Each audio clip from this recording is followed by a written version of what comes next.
Danity Kane's Don Richards lawsuit against Diddy is worse than what is even being reported by the media. Don Richards has so many crazy allegations against Diddy in this lawsuit. I mean, she's talking about minors, she is talking about freak-off parties, she is talking about trafficking, she is talking about Kim Porter, she is talking about Cassie, she's talking about things that she witnessed with Diddy's assistant. She is talking about so much in this lawsuit, so we're about to go ahead and deep dive it right now. That way you can see all of the allegations she's making in this lawsuit. She starts this lawsuit out talking about her alleged first encounters of Diddy's aggressive behavior towards women during making the band. She talks about how Diddy would verbally abuse women, calling them ugly and hoes and every name out of the book. And she explained during the first season of Making the Band 3, she saw Kim Porter leave the studio with visible facial injuries, including a lacerated lip while she was crying.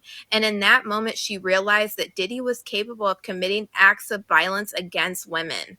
She then went on to talk about the inhumane treatment that Danity Kane went through while producing Making the Band 3. She explained that Danity Kane did not have adequate food or sleep when they were working on Making the Band 3, and they said when they would bring this up to Diddy, he would say things like, "You bitches don't want this, y'all are not hungry enough, and I'm paying y'all bitches to work." She explained that sometimes Danity Kane's members were forced to work for 36 to 48 hours without breaks, forcing them to choose between eating and sleeping. She explained how Diddy broke up Danity Kane after firing Aubrey O'Day, and this led her to have to work with Diddy on Dirty Money. She explained during the first recording of the Dirty Money album, she saw Cassie frying eggs for Diddy, and Diddy came downstairs mad, saying, "I've been asking you for my shit.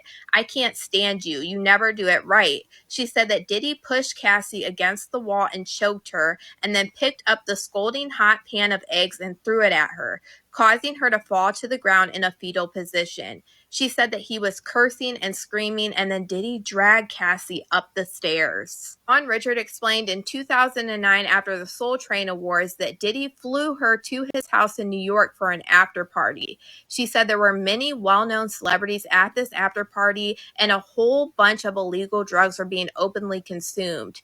She said Diddy flew out dozens of young women and girls, some who appeared to be underage, to the party. He explained that the women arrived wearing little to no clothing and were given drugs and alcohol. Many of them appeared lethargic or passed out while Diddy and his guests performed acts on them. Richard believed that her presence at the party was a test to see whether Diddy could trust her or not. She explains that Diddy said things like, "This is a buffet, enjoy yourselves. This is what we do and this is how we party." She explains that she was shocked and horrified at the sight of Diddy and his guests violating these young women. She said that Diddy would have a lot of these drug-fueled parties, and she felt like there was no way she could escape this because during entry to these parties, Diddy would take the phones of all of his guests and lock them up. She explained that bodyguards would actually guard all of these phones, and she would have no way to leave these parties unless Diddy knew that she was leaving. She also explained how Diddy would invite law enforcement officers to these parties as a fear tactic and tell them, "Hey, you can't report me to authorities," because they won't care because they're engaging in this activity. Don Richard explains how Diddy would have multiple parties at his house in Miami, Florida that would last several days. She said at one party she witnessed Diddy openly stating that he had arranged for busloads of young exotic girls such as mixed Black and Asian, Indonesian,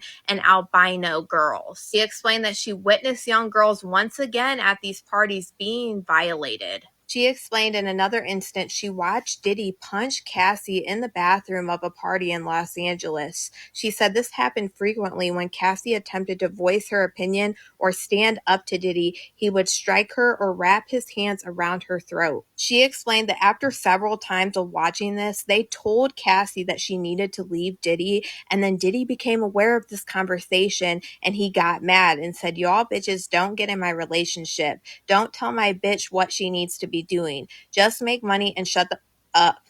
I an artist. I shelve careers. You could be missing and you bitches want to today." She explained how one time she went to a dinner with Diddy, Cassie, and other celebrities such as Neo, Usher, and Mr. Jimmy Iovine from Interscope Records for a deal that Diddy was doing with Interscope.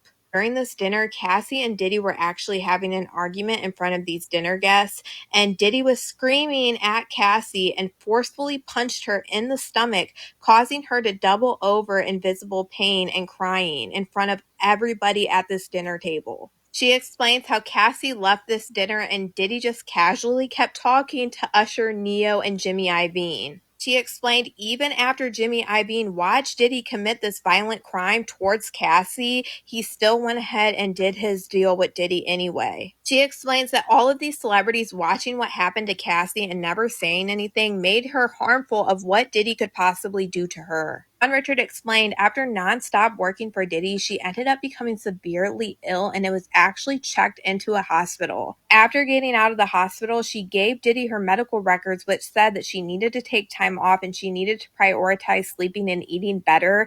And Diddy actually scheduled her to go into the studio the very next day. She explained that she continued to watch Diddy abuse Cassie, and Cassie often wore sunglasses and makeup to cover up any visible injuries. She explains that she saw Diddy more angry at recording sessions, and he would often throw objects such as albums, laptops, food against the wall or at individuals. She explained at this point, after everything that she had saw and went through, she felt very fearful and she felt like there was no way that she could get away from Diddy. She explained during these recorded studio sessions, Diddy would often hold parties where he would invite young men and women who were often scarcely dressed and appeared to be underage. She said that they would use drugs and engage in acts. She explained that she would watch Diddy and his colleagues kissing and inappropriately touching these young women, and then immediately after, they would leave the area to have sex. She explains how there would be many different times that Diddy would come into her dressing room when she was getting changed and would touch on her inappropriately. She explained that one night during a trip, she watched Diddy and several other males ganging